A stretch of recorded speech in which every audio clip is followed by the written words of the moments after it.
보면 비유어의 개념과 효가 있는데 비유는 원관념을 보조관념 빗대서 표현하는데 중간에 뭐가 있어요? 유사성을 가져야 돼. 그리고 효과는 대상을 참신하게 표현하고 뭐 구체화하고 보면 종류의 직유법, 은유법, 의인법 있고 은유법에 봐봐.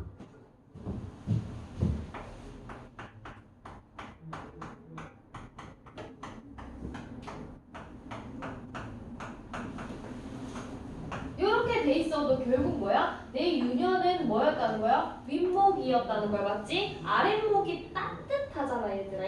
얘가 은유법에 자주 나온 예시인데 따뜻하잖아. 그럼 윗목은 차갑지? 그럼 내 유년이 어땠다는 거야? 차가웠다는 거야. 무조건 뭐뭐는 이렇게 안 돼 있고 이렇게 돼 있어도 알아야 돼, 이 정도는. 알겠지? 적어놔.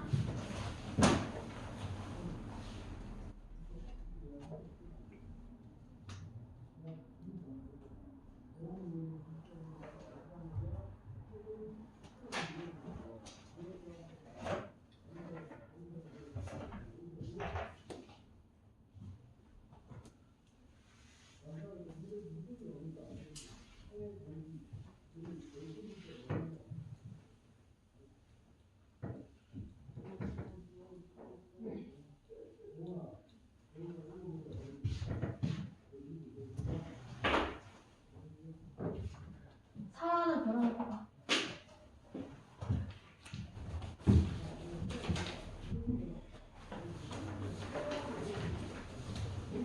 얘는 아까 3월이랑 다르게 시작 화자가 겉으로 드러나지. 어떻게 알아? 나라고 돼 있지. 나 동그라미 나. 나는 뭐야? 시작 화자. 시작 화자. 시적 화자의 나가 겉으로 드러나면서 말을 해. 뭐라 하냐면 별과 같은 사람이 되고 싶대. 별 같은 사람. 그 별 같은 사람이 뭔지 계속 볼게. 별 같은 사람이 될 수 있을까? 이렇게 말해. 될 수 있을까? 밑줄 될 수 있을까?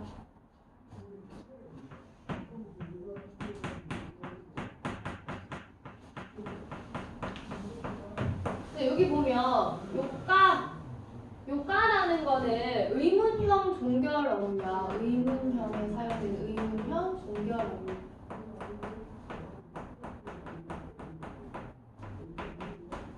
의문형 종결어문이지만 얘는 진짜 물어보는 게 아니잖아. 뭐 듣는 청자한테 나 별이 될 수 있어? 이렇게 물어보는 게 아니야. 그럼 무슨 뜻이야 이거? 별이 되고 싶다야. 되고 싶다. 별 같은 사람이 되고 싶다. 되고 싶다라는 걸 말하는데 의문형 종결 어미를 활용한 표현 방법 우리 뭐라고 해? 서리법이라고 해.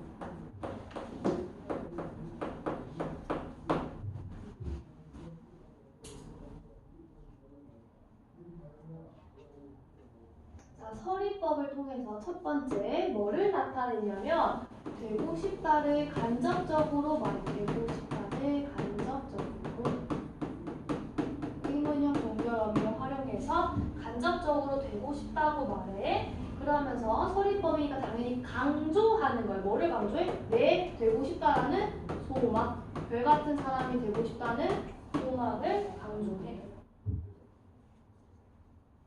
그리고 이 되고 싶다라는 부분은 요 되고 싶다라는 요 전체적인 부분은 계속 나와. 보면 나도 별 같은 사람이 될 수 있을까? 뭐 그런 사람이 될 수 있을까? 나 꽃이 될 수 있을까? 뭐 할 수 있을까? 계속 나오지. 요거는 반복돼. 동일한 유성이 완전 똑같아. 동일한 구절이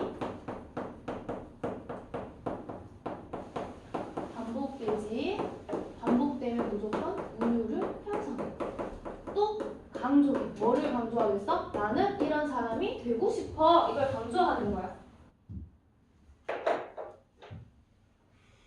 보면 외로워 쳐다보며 눈 마주쳐 마음 비추는 그런 사람. 별 같은 사람을 구체적으로 말해줘. 구체적으로. 어떤 사람이냐면 외로워 쳐다보면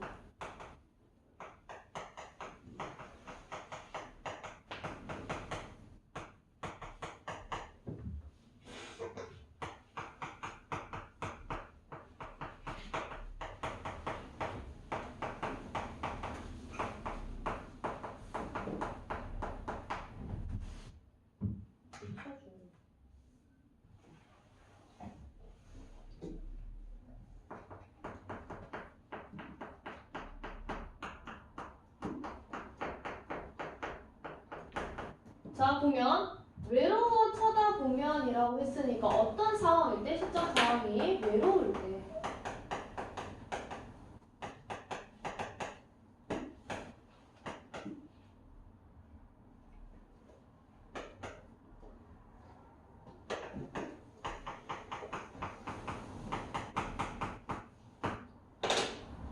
외롭고 쓸쓸할 때 눈 마주쳐 별처럼 비춰주는 요거를 해석해보면 외롭고 쓸쓸할 때 눈 마주치고 막 나를 비춰주고 이런 거는 결국에 외로운 마음을 알아주고 눈 마주쳐 외로운 마음을 알아주고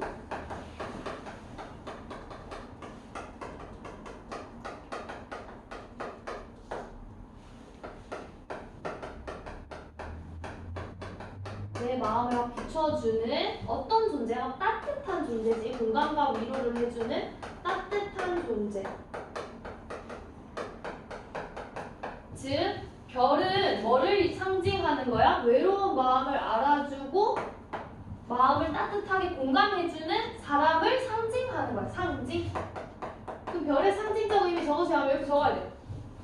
그러니까 이런 거 같은 사람이 나는 되고 싶대. 적어야지.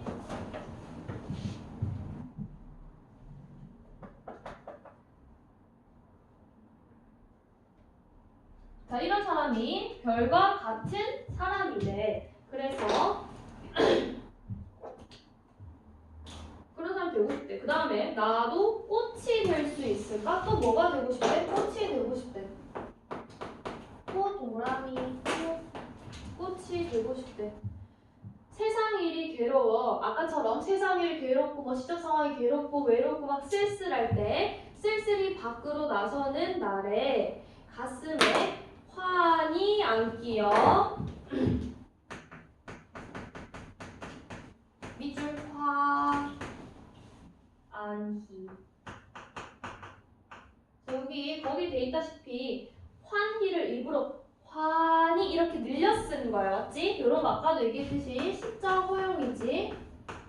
환희를 환히 늘려 쓰면 조금 더 따뜻하게 이렇게 나를 가슴에 환히 안 끼워주는 사람 같잖아. 근데 하여튼 가슴에 환히 안 끼워 눈물 짓듯 웃어주는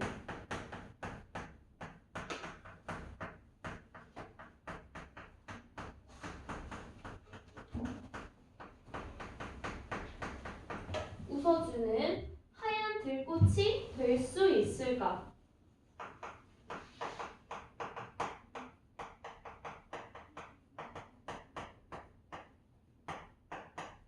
될 수 있을까? 나 되고 싶다지. 그 보면 봐봐. 가슴에 환히 안 끼어 눈물 짓듯 웃어주는. 누가 눈물 짓듯 웃어주는 거냐면 눈물 짓듯 웃어주는 하얀 들꽃인 거잖아. 그럼 눈물 짓듯 웃어주는 애 주체는 누가 되는 거야? 하얀 들꽃이 되는 거야. 꽃이 나한테 웃어준대. 웃어주는 거는 감정 표현이니까 사람만 할 수 있는 거지. 의인법.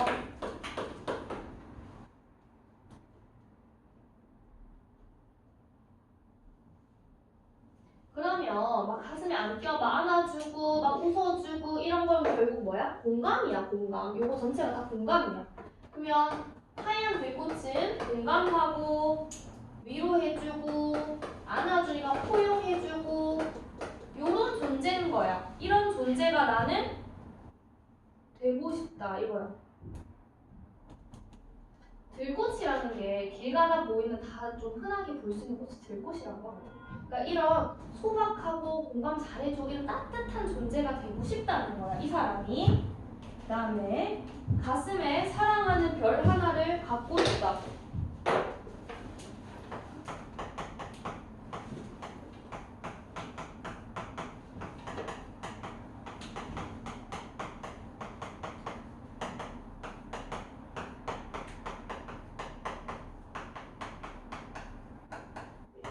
갖고 싶다는 줄 저거 갖고 싶다.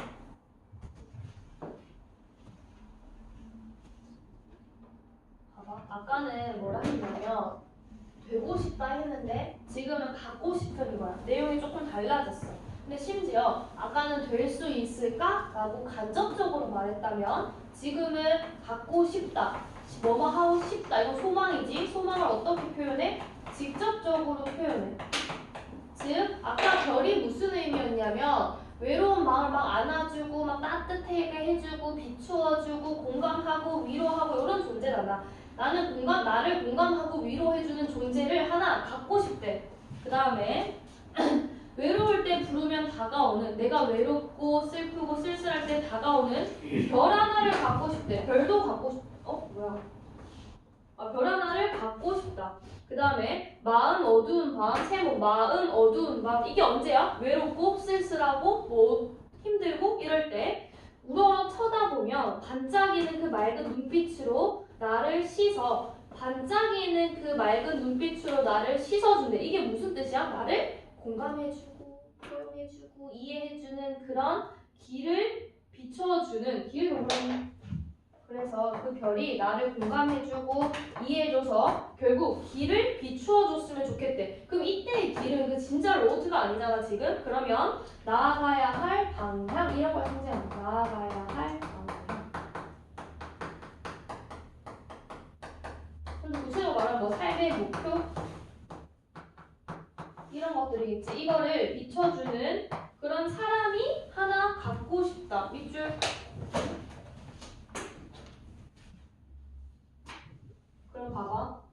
시를 나누면 어떻게 나눌 수 있냐면 이렇게 나눌 수 있지. 이렇게. 맞지? 하얀 들꽃이 될 수 있을까? 팍 나누고 그 다음 별 갖고 싶대. 그리고 뭐 그런 사람이 하나 갖고 싶대. 이 얘기잖아. 그러면 여기까지 여기 전반부에서는 이 사람이 무슨 얘기를 하냐면 공감할 줄 알고 다른 사람 위로해주고 포용해주는 그런 어떤 존재? 따뜻한 존재가 되고 싶대. 그리고 그런 따뜻한 존재를 어떻게 표현해서? 별과 달로 별과 꽃으로 표현하는 거야. 이런 존재가 되고 싶다야. 되고 싶다. 근데 후반부로 가면 무슨 얘기를 하는 거야? 나는 이런 존재를 갖고 싶대. 그러면 결국에 이거를 통해서 이 시적 화자가 말하고 싶은 결국 주제가 뭐냐면 되고 싶기도 하고 갖고 싶기도 하지. 즉 서로가 서로에게 힘이 되고 응원이 되고 위안이 되고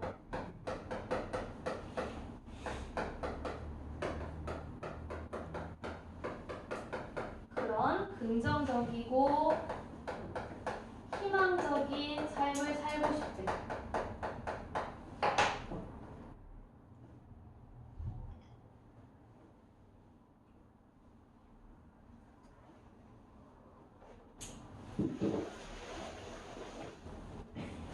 그래서 결국 얘들아 봐봐. 그러니까 막 요즘 같으면 다 자기 생각만 하고 이기적으로 살고 막 그렇게 하잖아. 근데 서로 그렇게 힘이 돼주면서 이런 다 같이 공동체적인 삶을 소망하는 따뜻한 시인 거야. 알겠지? 그래서 표현상 특징 이제 볼 건데 1년에 될 수 있을까가 반복되는 거. 시고 반복해서 운을 형성하는 거 있었고 그리고 별이라는 상징 있었고 보고 있지? 그리고 같은이라는 직유법도 사용됐었고 그리고 될 수 있을까 반복하는 이게 선의법이야. 뭐를 강조해? 소망을 강조해. 그리고 또 반복돼. 그리고 별이랑 대응해서 꽃도 상징적인 의미를 가지지. 그러면 별과 꽃은 결국에 묶어서 보면 뭐야? 1년에서 별과 꽃은 이때 별과 꽃은 화자가 되고 싶은 그런 소망의 대상인 거. 소망의 대상. 그리고 그 밑에 보면 별을 갖고 싶대. 얘도 소망의 대상이야. 왜? 갖고 싶은 대상이니까. 소망의 대상이야. 별과 꽃은.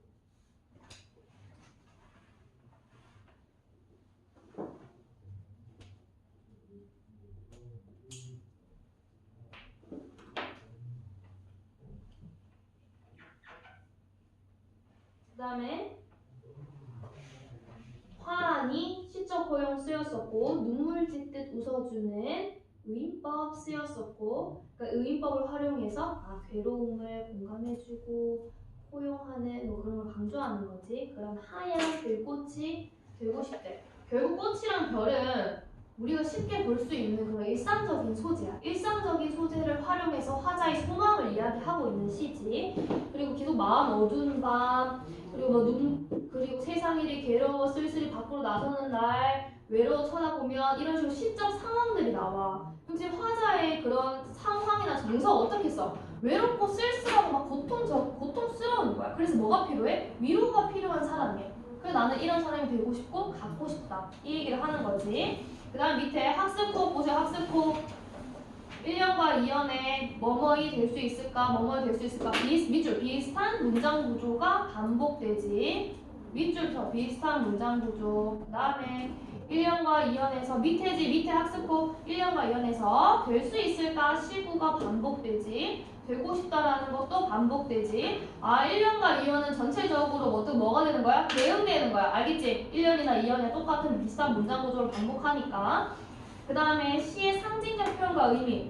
이 당연히 냈어. 알았지? 별의 상징적 의미 적으세요 하면 적어야 돼. 꽃 적으세요 하면 적고, 길 적으세요 하면 적고, 앞으로 살아갈 애들, 나아가야 할 방향, 이루고자 하는 꿈이나 목표 이렇게 외워와야 돼. 비슷하게 공가 이렇게 쓰면 안 돼. 알겠지? 넘겨. 그 다음에 1년과 2년을 남성이 보고 시에서 운을 형성하는 요소를 찾았어. 뭐래? 1년과 2년에 나도 뭐뭐가 될 수 있을까라는 비슷한 문장 구조. 다른 말로 뭐 할 수 있어? 저거 통사 구조. 잠어? 미치겠다. 통사 구조. 선통사 구조. 문장 구조 밑에 하나 적어도 통사 구조. 비슷한 말고 또 다른 말 뭐가 있어요? 유사한. 근데 동일한이랑 비슷한 완전 다른 거야. 알겠지? 그 다음에 1년에 보면 별과 같은 사람이 되고 싶다. 2년에서는 하얀 들꽃이 되고 싶다. 3년에서는 별을 아예 갖고 싶다. 4년에서는 나를 씻어 어떤 거? 기를 비추는. 그 다음에 시어가 상징적 의미 있었고 2번 보자. 2번. 다음에 제시된 꽃과 이실꽃. 이런 거 중요하지? 보면 봄이 되니 거리의 화단에도 꽃이 많이 피었다. 제시된 문장의 꽃은 어떤 의미야? 밑줄 일상적인 의미야.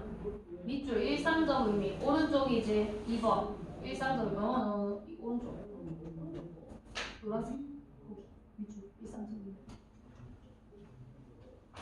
다른 말로 뭘로 바꿀 수 있어? 사전적 의미. 사전적 의미. 진짜 얘는 진짜 포화와 얘기를 하는 거잖아. 그래서 모양을 표현한 부분을 말한다. 이 시의 꽃은 누구나 세상 일이 괴로워 스스로 밖으로 나선 날에 가슴에 환히 안겨 눈물 짓듯 웃어주는 존재이다. 그러므로 내게 공감해주는 존재, 밑줄, 포용해준 존재, 마음을 위안해주는 존재. 상징의 종류 볼게요. 상징의 종류. 지식사전 보면 상징의 종류에는 원형적 상징과 관습적 상징과 개인적 상징이 있어. 방금 한 꽃이랑 별은 개인적 상징이야. 그러니까 시인이 그냥 의미를 부여하는 거야. 근데 원형적 상징 같은 경우에는 밑줄 보편적으로 공유하는 거야. 모두 다 알고 있는 거. 물은 뭘 상징해? 생명을 상징해. 불은 뭘 상징해? 파괴를 상징해. 그런 것들. 관습적 상징은 뭐냐면 밑줄 쳐. 한 사회에서 오랫동안 쓰인 결과 굳어져서 보편화된 상징. 밑에 갈로 밑에 저 관습적 밑에 문화와 관련돼 있다고. 봐봐. 예를 들어서 우리 그런 시조가 있어. 옛날에 소라 너는 어떻게 그렇게 푸르니? 뭐 이런 거. 여기서 소는 뭐야? 소나무. 시조에서 사용된 소나무 아니면 대나무도 있지. 대나무, 매화 이런 애들은 항상 뭐를 상징하냐면 절개를 상징해. 절개, 지조 이런 거를 상징해. 근데 이거를 유럽 가서 말하면 몰라. 왜? 이거 조선에서만 이런 식으로 유교적 이념 해가지고 쓰이는 거니까. 이런 거 얘기하는 거야.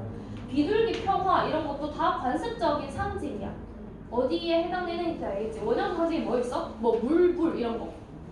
관습적 상징에는 비둘기, 평화, 대나무 절개 깜짝 놀랐네. 대나무 절개 지나갔다. 대나무 절개 이런 것들. 개인적 상징은 시인이 그냥 직접 지가 만든 거. 우리도 만들 수 있지. 개인적인 거. 그 다음에 4번 볼게. 다음 질문 답하면서 상징 표현을 떠올려보자. 추상적인 대상을 떠올려서 구체적인 사물로 나타내는 게 상징이지. 이거를 뭐라 하냐면 눈에 볼 수 있는 걸로 하니까 얘들아 어떤 말로 나올 수 있냐면 추상적 대상의 구체적인 사물로 표현하는 구체화라고 할 수도 있고 형상화라고 할 수 있어서 형상화, 화살표 이렇게 해서 형상화, 구체화 또 아니면 눈으로 볼 수 있게 시각화 하는 거야. 이런 용어들이 나와도 아 그런 거였구나. 넘겨. 넘겨. 열보다 큰 아홉 필요. 열보다 큰 아홉. 17종. 갈래 동그라미에서 수필.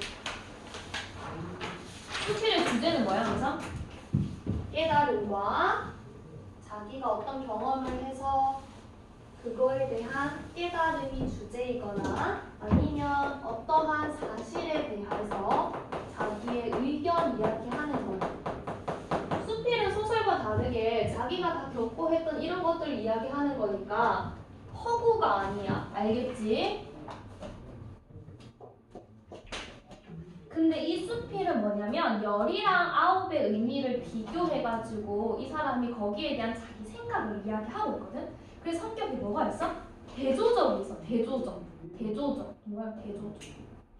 그리고 성격이 고백적이지. 이건 수필의 모든 수필의 특징이야. 자기 이야기, 자기 고백한다 해서 고백적이야. 일기도 수필이야. 그 다음에 특징에 밑줄 숫자 10과 9을 대조해. 그리고 표현 방법이 진짜 많아.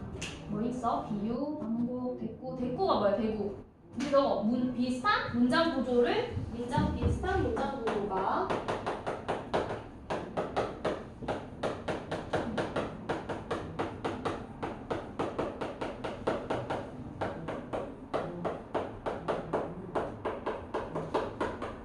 짝을 이루어 반복하고 대꾸법 쓰였다고요.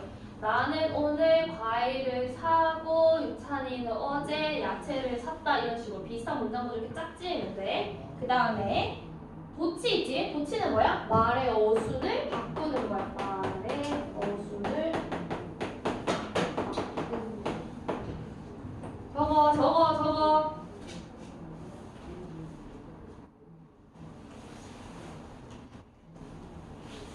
관용 표현은 관습적으로 굳어져가지고 사용하는 표현이야. 예를 들면 나 발이 넓다라고 하면 그 진짜 발이 넓은 게 아니라 인맥이 넓다라는 뜻이잖아. 그런 거 관용 표현이야. 손이 크다 이런 거. 볼게. 오늘은 9과 10이라는 수가 지닌 뜻에 대해서 생각해 보기로 합시다. 흔히 밑줄 10이라는 수는 이미 이룰 것을 이룬 동그라미 완전한 수래. 완전한 수. 그 다음에 그러면 9이란 수는 어떤 수입니까? 물음표를 동그라미 줘서 수입니까? 두말할 필요도 없이 밑줄 10보다 하나 모자란 수입니다. 내가 동그라미 칠한 부분을 보면 지금 결국에 열이 가지는 수, 열의 의미 그리고 9의 의미를 말해요. 열은 완전하고 9은 불완전한 수래. 근데 9의 의미를 이야기할 때 사용된 서술상 특징을 보면 9은 무슨 의미입니까? 하고 물어. 이게 질문이야. 근데 지가 바로 이어서 답을 해. 9이랑 이렇게 말을 하지. 지가 질문하고 자기가 답하고 이거 뭐라 하냐면 응답법이라고.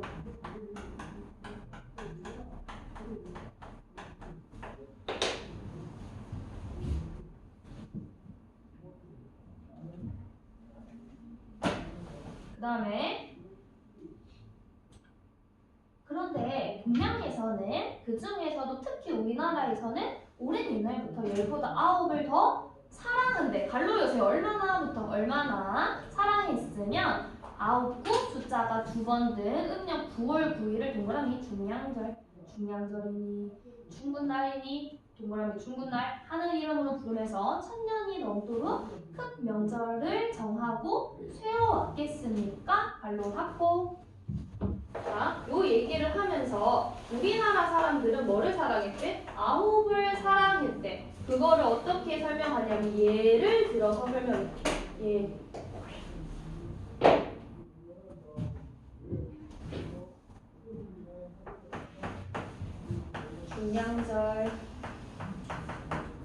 중량절을 예시로 들어서 우리 선조들이 뭐를 더 사랑했어? 아홉을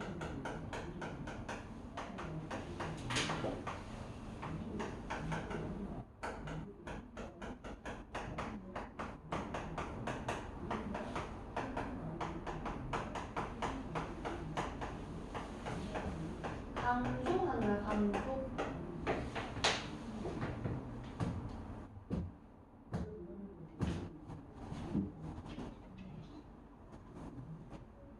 우리 조상들이 열보다 아홉을 더 사랑하는 것은 무슨 동그라미 까닭이었을까요? 가로 열고 간단히 말하면 모든 일에 완벽함을 기대하지 않았다는 뜻이 아니었을까요? 다시 말하면 이 세상에 완전한 것은 없다는 사실을 우리의 선조들은 아주 오랜 옛날부터 익히 알고 있었다는 것입니다. 가로 닫고 이게 이유야. 우리 조상들이 왜 아홉을 더 사랑했대? 완벽함을 기대하지 않아서야. 완벽한 사람 세상에 없다는 걸 알고 있었다는 거지. 자, 달을 보면 우리가 흔히 듣는 말에 밑줄 치세요. 모든 기록은 깨어지기 위해서 있다 라는 말이 있대. 자, 여기까지가 그 다음에 관용 표현.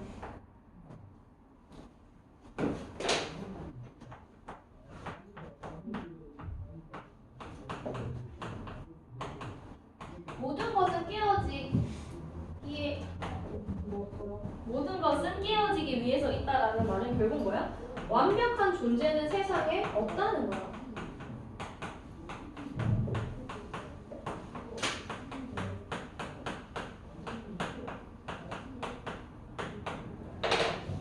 완벽한 존재는 없다. 완벽한 인간은 없다. 이 말이 맞지 않는 말이라면 여러분이 알다시피 세계 제1의 기록만을 수록하는 기네스북도 해마다 다시 찍어내야 할 이유가 없겠지요? 밑줄 치세요. 중요하네. 모든 기록이 반드시 깨어지기 마련인 것은 그 기록을 이룩한 것이 인간이기 때문이라고 생각합니다. 결국 보면 이 사람이 하고 싶은 말은 뭐냐면 완벽한 존재는 없다. 즉 완벽한 뭐가 없어? 인간은 없어. 인간은 완전하지 않아. 대신 계속해서 기록을 깨어나간다는 것은 그만큼 무한한 가능성이 있어. 이 얘기야.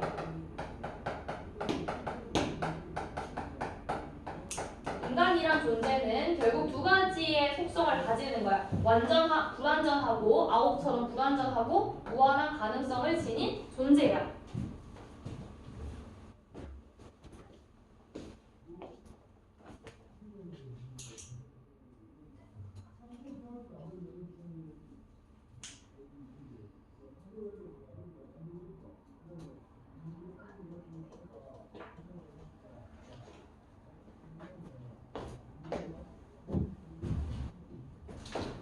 보이세요? 그다음에 인간은 저마다 무한한 가능성을 타고난 존재이지만 아울러 이 세상에 완전한 인간은 결국 어디에도 있을 수 없다는 사실을 또한 증명하는 존재이기도 합니다. 근데 넘길게 얘들아. 넘기고 라 보면 열이란 수가 어느 하나 부족한 것이 없이 모든 것을 이룬 어른과 같다면 아홉은 앞으로 무엇이든 될 수 있는 청소년과 또 같은 수인 셈입니다. 요거 비유법이지. 자, 정리하면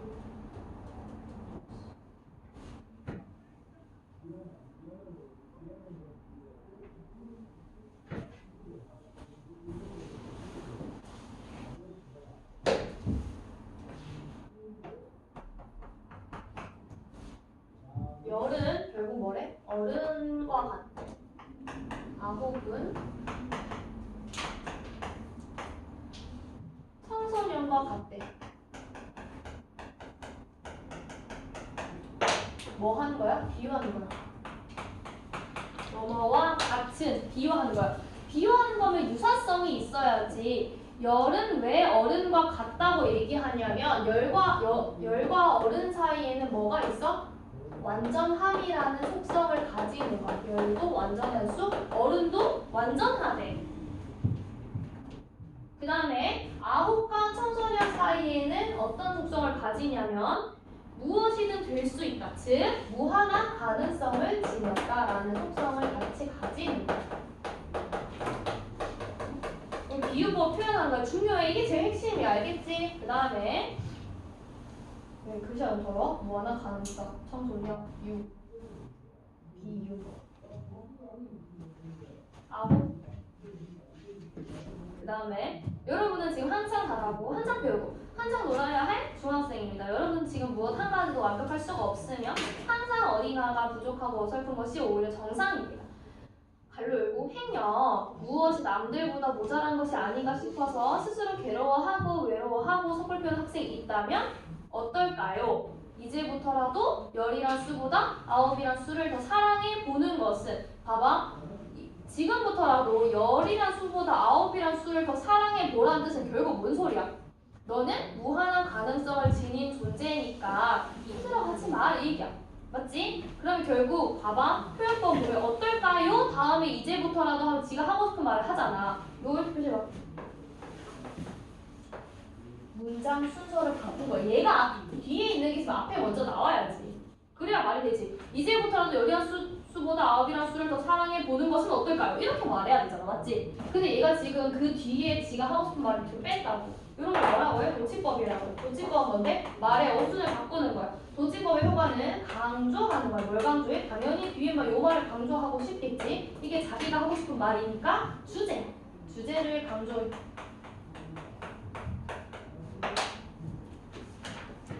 주제가 뭔데? 숫자 9처럼 무한한 꿈과 가능성을 지닌 청소년들아 힘을 내라 이 얘기야. 알겠지? 알겠어?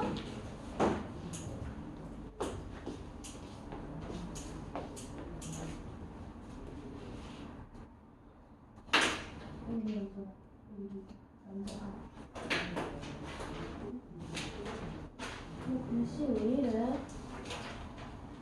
글씨 예쁘게 써야지. 그래 공부하지 집 가서.